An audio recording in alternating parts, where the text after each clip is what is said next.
Emily's scream tore through the empty docks as she clutched her father's hand. There, above the rusted deck, hung Rex, the loyal K9, bound and struggling while armed men watched from the shadows. Jack's breath tightened, his eyes locked between his daughter's terror and the life of the dog who had once saved his own. In that single moment, a quiet evening turned into a test of courage, loyalty, and sacrifice. How far would you go to protect the ones you love? This is a story about courage rising in silence, about loyalty that never fades, and about second chances that can change everything. Tell us in the comments where you are watching from and how this moment makes you feel. May your day be filled with hope, strength, and kindness as we begin this journey together. The morning light crept slowly over Red Harbor, pale gold breaking through a thin veil of mist that clung to the water. The air carried the chill of dawn, mixed with the sharp tang of salt and iron from ships that had long been moored along the docks. Seagulls circled lazily overhead, their cries echoing across the quiet port where the world still seemed half asleep. Jack Carter, a 42-year-old veteran, walked with steady strides, his daughter Emily skipping a few steps ahead, and Rex, his 6-year-old German shepherd, padding loyally by his side. It was meant to be a simple morning, an errand at the port, a bit of fresh air, and a short walk to let both child and dog shake off the silence of home. Emily clutched a small red ball in her hands, her laughter ringing in the empty air as she ran a few paces ahead. Her golden hair caught the light, glowing like strands of fire against the cool morning haze. She wore her pale beige dress dotted with tiny circles, the hem brushing her knees as she darted across the boards, her little shoes tapping rhythmically. Jack watched her carefully, his every step protective, though softened by a rare sense of peace. Rex padded beside him with the steady grace of a seasoned guardian, his black and tan coat gleaming, eyes sharp, muscles taut yet relaxed, the perfect reflection of loyalty that never wavered. It was only when Emily's ball slipped from her fingers and rolled across the uneven ground that everything changed. The ball bounced, tapped against a rusted crate, and slipped through the gap of a half-open gate that led to an abandoned cargo deck, a place Jack had intended to steer his daughter away from. Emily, quick and carefree, chased after it before her father could call out, her small frame disappearing through the shadows of old containers. Jack's stomach tightened, instinct telling him something was wrong, the kind of instinct that had saved his life countless times in war. He called her name, but the breeze carried his voice away. On the other side of the gate, Emily slowed, her hand reaching for the ball that had stopped near a broken rope. Then her eyes widened, her breath catching as the air grew heavy with something unseen but felt. She looked up and froze. Hanging above the rusted deck beams, bound by rope and dangling helplessly, was Rex. His powerful body twisted in the air, paws bound, chest heaving as he struggled against the coarse fibers that cut into his fur. His amber eyes flickered with both pain and a desperate plea, and a low whimper escaped his throat. Emily's little heart slammed against her chest. Terror seized her so quickly that her knees trembled. A scream tore out of her, sharp and terrified, carrying across the stillness of the harbor. Jack heard it and ran, the world narrowing into a tunnel of urgency. His boots pounded the wood, his breath burning in his chest, every nerve sharpened. The scream of his daughter cut deeper than any sound of battle he had ever endured. He burst through the gate, eyes sweeping the deck, and his heart jolted violently. There was Rex, his loyal partner, strung up like some cruel warning, the ropes biting into his legs as he fought for breath. Emily stood below, frozen in shock, her hands shaking as tears streaked down her face.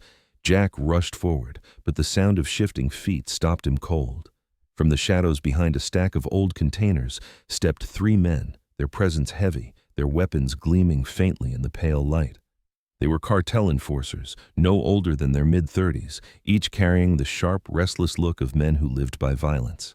One was tall and wiry, his face drawn tight with a long scar running from his temple to his jaw, a faded green jacket hanging loosely from his shoulders. Another, stockier, wore a black vest over a torn shirt, tattoos crawling up his arms, his eyes dark and cold as if emptied long ago. The third lingered slightly behind, younger, with restless hands that gripped his weapon too tightly, his nervous glances betraying a fear buried beneath bravado. Jack's military instincts surged instantly. His eyes moved over their stances, their spacing, the way their weapons shifted in their hands. They weren't amateurs. They had been waiting. He understood in a flash that this was no coincidence, no random act of cruelty. Rex's capture, his hanging, the timing, it was all a trap, and Jack had walked straight into it with the two beings he loved most in the world. His jaw clenched, his breath slowed, and his hand instinctively shifted Emily behind him, his body forming a shield as his eyes burned into the men who had revealed themselves. The tall one with the scar stepped forward first, his smile twisted and mocking, though his eyes carried no humor.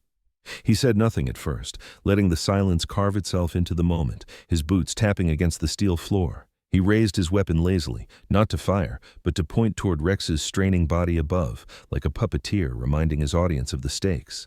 Rex whimpered again, twisting helplessly, his claws scraping against the metal as his muscles strained. Emily buried her face into Jack's jacket, sobbing quietly, her small hands clutching at him with desperate strength.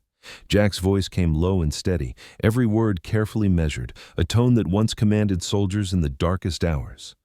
"Let the dog down," he demanded, though inside he knew demands would change nothing. His heart pounded, but his eyes remained cold and unwavering, the same steel that had stared down enemies before. The men shifted slightly, exchanging glances, as if considering whether to laugh or to shoot. The youngest twitched nervously, his weapon lowering then lifting again, betraying his uncertainty. The stocky one spat to the side, shaking his head, his tattoos flexing as he muttered something under his breath about bait taking the hook. Jack realized then that they had studied him, known his habits, known what Rex meant to him. This wasn't about the dog alone, it was about him, about drawing him into their net. He had seen traps like this before, in deserts half a world away, and he knew the rules hadn't changed. Once you were in, every breath became a negotiation for survival. Yet this time, it wasn't just his life on the line. It was Emily's trembling hand clutching at him, Rex's life twisting in the ropes, and the crushing knowledge that one wrong move could end them all. The air grew heavy, time stretching thin.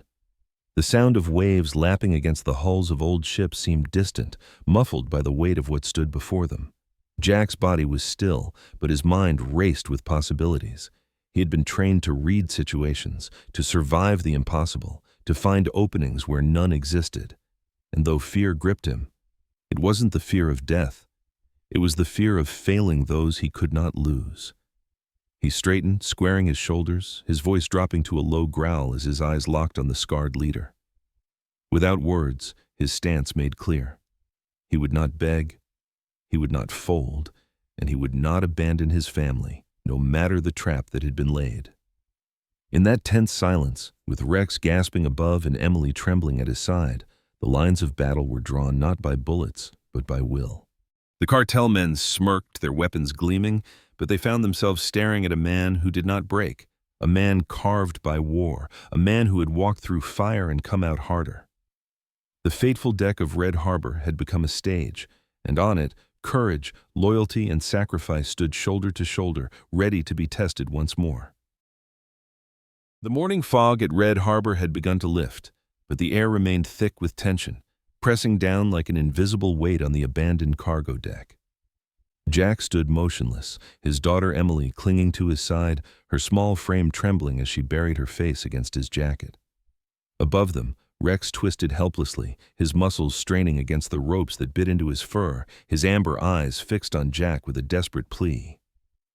Around them, the three cartel men closed in, weapons gleaming cold in the pale light, their shadows long against the steel boards. The trap was sprung, and now the rules of survival shifted into a cruel game where every breath and every word mattered. The scarred leader stepped forward, his scar a deep ridge carved into his weathered face, the corners of his mouth lifting into a thin, humorless smile. He was tall and wiry, the kind of man whose movements carried a predator's patience, his green jacket flapping lightly in the morning breeze. His dark eyes locked on Jack, sharp and unyielding, and his voice came out low and gravelly. "You know why you're here, soldier," he said, the words spat like a curse. "That dog stays where he is until you learn how to keep quiet." He lifted his rifle just enough to underline the threat, his smirk tightening as Emily whimpered behind her father. The stocky man with tattoos sneered, adjusting the black vest stretched across his chest. He had the rough look of someone who had spent half his life in prison yards, arms covered in ink that told stories of violence and allegiance. His voice was harsh, grating, as he jabbed his finger toward Rex.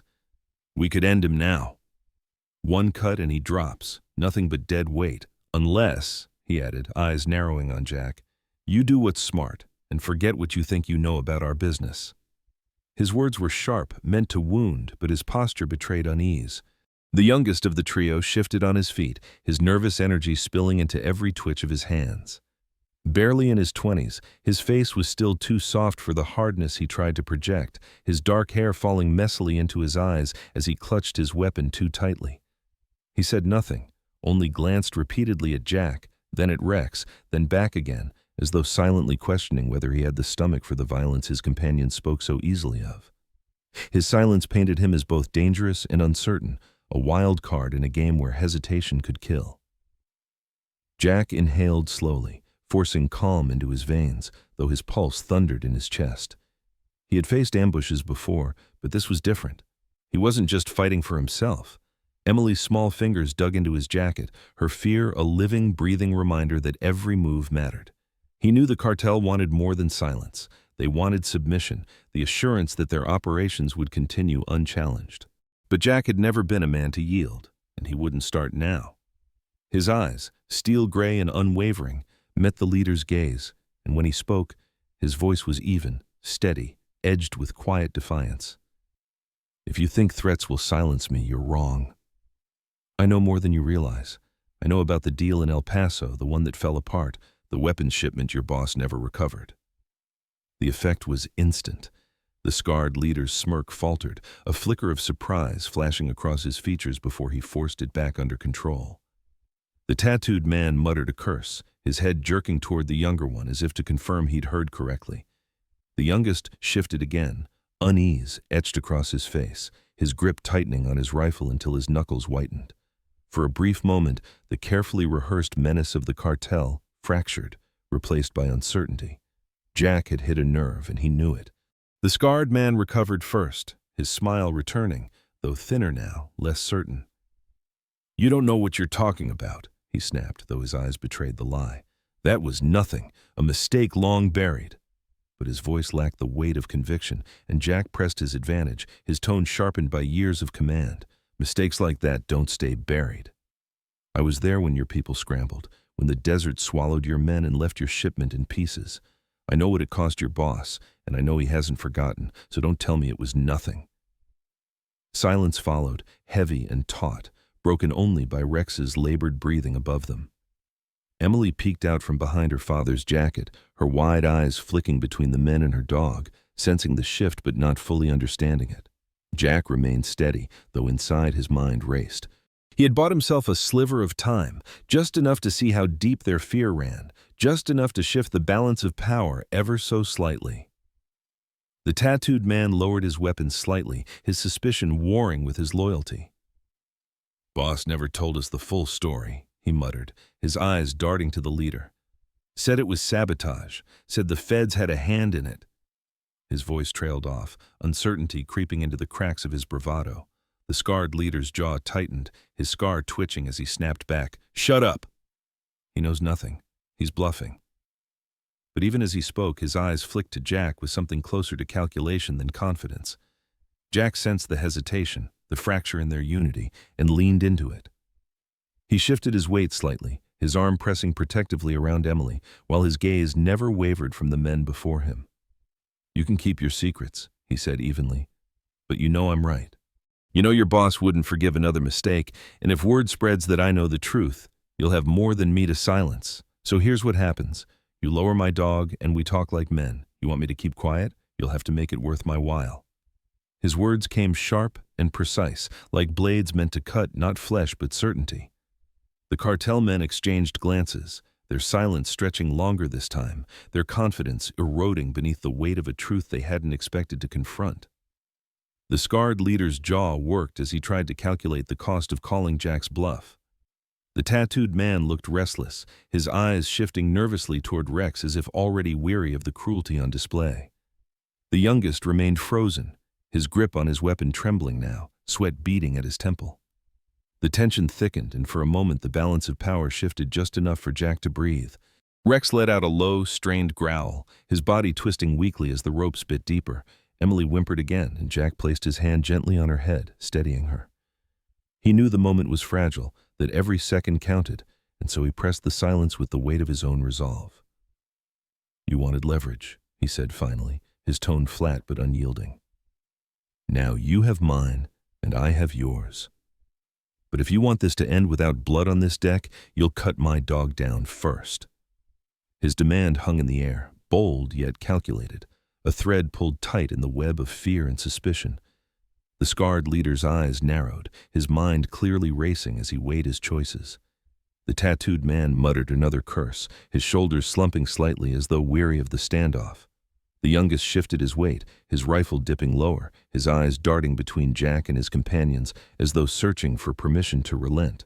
For the first time since stepping onto the deck, Jack felt the faintest spark of control. He had turned their trap against them, forced them to hesitate, and hesitation was all he needed. The stalemate held, fragile but real, as the men faltered, caught between fear of their boss and the truth Jack had just unearthed. The pale morning light still clung to the edges of the mist at Red Harbor, but on the abandoned deck where Jack stood, time had slowed into a heavy silence. The cartel men circled, their eyes sharp, their weapons steady, and Rex twisted weakly in the ropes above, his growls little more than whispers of pain. Emily pressed against her father's side, her tiny body quivering as she clutched at his jacket, her wide eyes locked on the menacing shapes before them. Jack's voice had steadied the moment before, hinting at secrets buried deep, but he knew words alone could not hold this balance forever. Somewhere beyond this dock, help had to be summoned, yet the enemy's eyes missed nothing, and the risk of reaching for it himself was too great. Jack lowered his hand subtly, as though adjusting his jacket, but his movements carried intention born of discipline and experience. Clipped to his belt beneath the folds of his coat was a battered police-issued radio, its antenna bent, its casing scarred by years of use. He shifted his stance, his body turning just enough to shield the motion, and let the device slide free against his palm. For a moment, it pressed cool and solid in his hand, a lifeline hidden in plain sight. He eased it down, brushing it against Emily's small fingers, pressing it carefully into her grasp without lifting his gaze from the cartel. Emily felt the weight of the device against her palm, her breath hitching as she recognized it. Memories flickered her father's voice during quiet evenings, instructing her in whispers that emergencies demanded courage, that if ever she was too small to fight, she was never too small to call for help. She looked up at him, her eyes glistening with both fear and trust, and he gave the faintest nod, so slight the men before them would never see. Emily's hands trembled violently, the radio nearly slipping from her fingers, but she tightened her grip, her small thumb brushing against the single button her father had once told her could reach the world beyond their silence. Her pulse thundered in her ears as she pressed the button, the faint crackle of static muffled by her father's coat as the transmission carried into the open airwaves. A whisper of their reality slipped across the line, broken fragments of voices, the heavy sound of men shifting weapons, the low growls of a struggling dog. It was not a message in words, but a message in tone, the unmistakable cadence of danger carried through the static. Emily held the button down as long as she dared, her breath shallow, her body pressed deeper into the safety of her father's shadow. When she finally released it, the device felt heavier than before, as though it now carried the weight of hope. Miles away, in the small station at the edge of Pine County, Clara Moore sat behind a worn desk, her strawberry blonde hair pulled tightly into a ponytail beneath her patrol cap. At 28, her sharp features carried a mix of resilience and youthful determination, freckles dusting her pale skin like faint reminders of childhood she rarely had time to recall. Her uniform was crisp, though the building around her sagged with age, the faint buzz of fluorescent lights the only sound in the early hours. She had been scanning routine reports when the sudden crackle split the monotony, her brow furrowing as she adjusted the volume. What came through was not speech, but urgency, the kind that made the hairs along her arms stand on end. Clara leaned closer, her green eyes narrowing, her training alerting her to the subtleties others might dismiss. She caught the muffled sound of a child's breath, the strained growl of a dog, and the unmistakable edge of confrontation. She slammed her clipboard onto the desk, the papers scattering, and reached for the secondary line. Her voice, firm and clipped, cut through the silence. "Unit lead, we've got a live situation. Possible hostage at Red Harbor. Her mind raced, connecting details with instinct. Jack Carter. She knew his voice, his presence, his history. If Emily was involved, it meant the stakes were higher than most could imagine. Within minutes, the door creaked open and Hank Rohr stepped inside, drawn by the commotion. Hank, in his late 60s, tall and wiry, carried the look of a man forged by years of solitude on the edge of town. His brown coat was patched at the elbows, his boots coated in dust, and a lever-action rifle was slung casually across his shoulder like an extension of his body. His sharp squint softened slightly when he saw Clara's urgency, his voice rough as sandpaper. "What's happened?" Clara looked up, her jaw set. "Jack's in trouble. Cartel." The old man's expression hardened, no questions asked, only resolve etched into every line of his weathered face. Clara relayed the call, her words precise, her tone controlled though her pulse raced. Dispatchers echoed her report, their voices fading into the background as the small room came alive with urgency. Radios flared, officers called in, and engines roared awake in the garage below. Clara moved swiftly, tugging on her vest, strapping her sidearm, every motion honed by years of readiness. She knew Jack was resourceful, but she also knew the danger he was in, and the sound of Emily's breath across the line left no room for delay. Back at the docks, Jack's eyes flicked briefly to his daughter, noting the faint movement beneath his coat, the quick squeeze of her hand that told him she had done what was needed.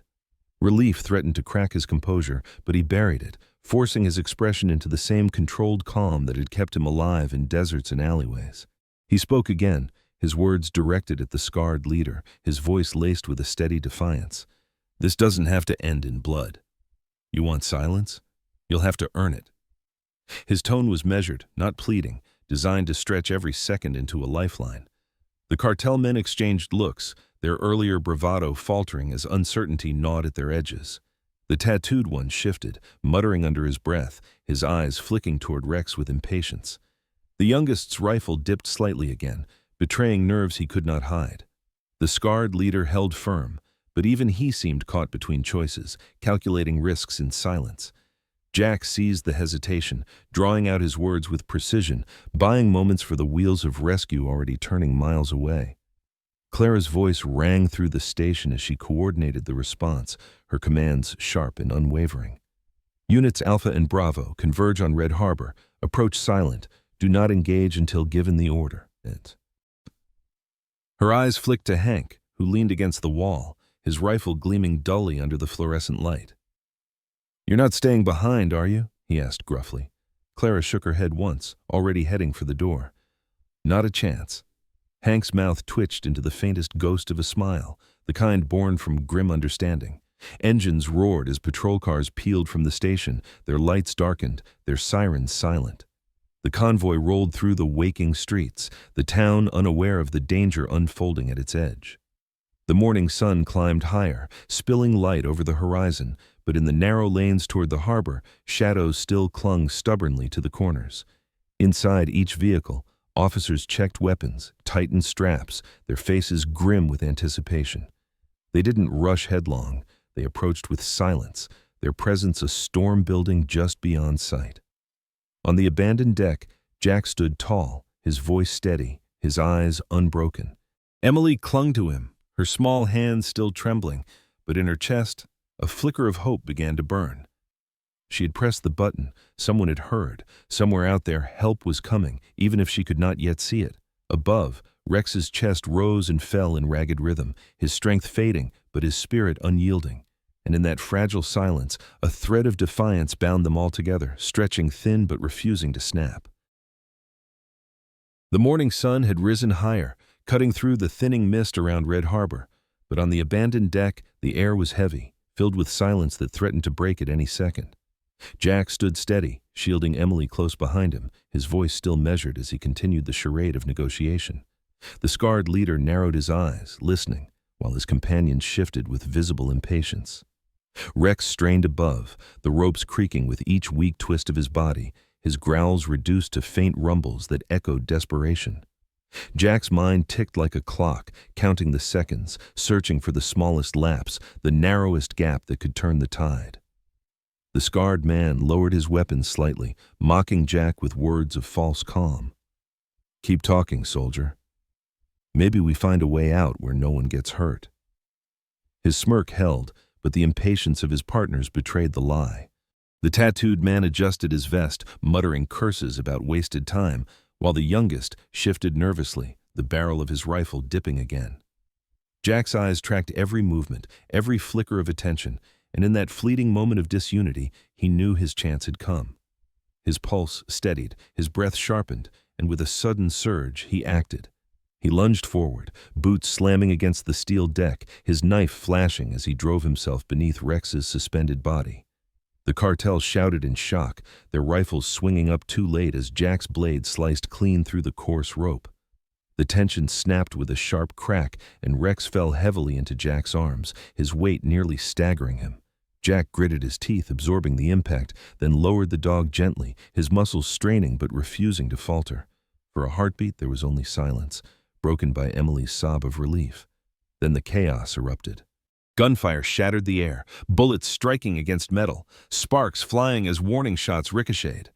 The cartel's voices rose in anger, their control slipping as adrenaline took hold. Emily dropped to the floor at Jack's command, her small hands over her ears as she curled into the narrow safety behind a crate. Jack turned his body, shielding Rex with his frame, his eyes locked on the men as the acrid smell of gunpowder stung the air. The scarred leader barked orders, his face twisted with rage at the deception. Rex, though weak, staggered to his paws, his chest heaving, his amber eyes still fierce with loyalty. A guttural growl rolled from deep in his throat, building into a snarl that cut through the gunfire. One of the cartel, the tattooed man, swung his weapon toward Jack, his finger tightening on the trigger. In a sudden burst of strength, Rex launched himself forward, jaws snapping shut on the man's forearm. The scream that tore from the cartel enforcer was raw and sharp, his weapon clattering to the ground as he stumbled back.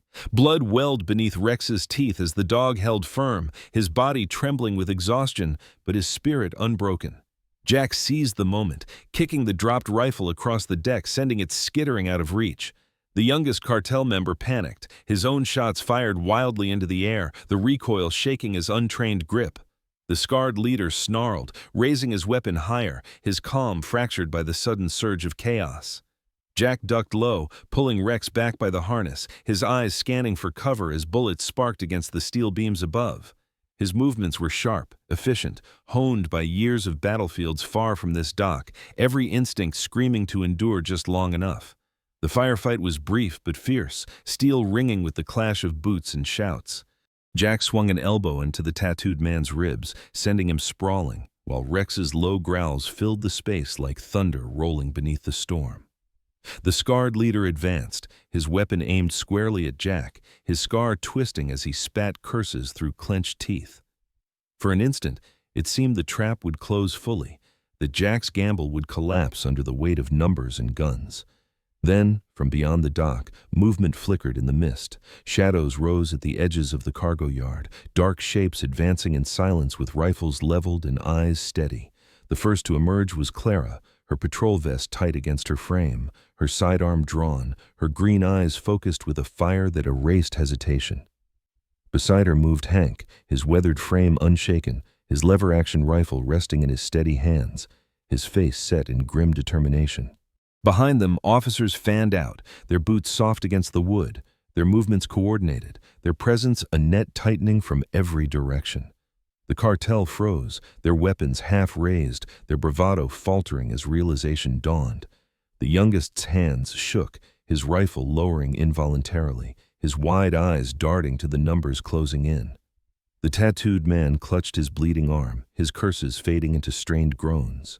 Even the scarred leader, for all his cruelty, stiffened with hesitation as the trap he thought he controlled dissolved beneath the weight of authority.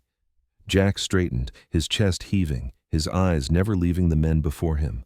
But for the first time since the ordeal began, a sliver of relief cut through the tension. The officers shouted their commands, firm and sharp, weapons trained with the precision of those who had rehearsed such moments. Clara's voice cut above the rest, unwavering. "Drop your guns! Hands where we can see them." Hank stepped forward with measured calm, his rifle angled just enough to remind them of consequence, his eyes as cold as steel forged in years of quiet resolve. One by one, the cartel's defiance broke, weapons clattering onto the deck, the sound like the end of a storm. Emily peeked from her hiding place, her small face streaked with tears, but when she saw her father still standing, Rex pressed against his leg, and the officers closing in, she let out a sob of relief. Jack knelt, his hand steadying Rex, whose body trembled with exhaustion, but whose eyes still glowed with unyielding fire. The morning sun broke fully through the mist then, casting light across the deck where courage, loyalty, and sacrifice had stood against darkness. The trap had been turned and the balance restored, not by words alone, but by will and the quiet strength of those who refused to yield. The first rays of dawn spread over Red Harbor, cutting through the last of the mist and painting the steel hulls in soft gold. The echoes of gunfire had faded, leaving only the rhythmic sound of waves against the dock and the labored breathing of men brought low. The cartel enforcers stood in a defeated line, their weapons scattered across the deck, their wrists bound in cold steel cuffs. Officers moved with quiet efficiency, cataloging evidence, securing the scene, and ensuring that every shadow of violence was swept under control. For the first time in hours, the harbor exhaled, its silence not of menace, but of peace reclaimed. Clara strode across the deck, her boots striking firmly against the steel, her eyes sharp with the fire of duty. She oversaw the arrests, confirming reports as officers led the tattooed man clutching his injured arm toward the waiting van, while the youngest cartel member walked with his head bowed, fear still etched into his pale face. The scarred leader, though he tried to hold his smirk, was dragged forward with no dignity left, his scar twisting under the weight of defeat. Clara's voice cut through the murmurs, commanding yet steady, ensuring no detail was missed. The law had come, and with it, the balance restored. Hank lingered near the edge of the deck, his rifle resting against his shoulder, his weathered face turned toward the sea. For years, the townsfolk had dismissed him as a relic, a stubborn man clinging to old ways and quiet corners. But here, in the pale light of morning, he had stood as a sentinel, steady and true, and the respect that had been denied him now flickered in the nods of younger officers who passed.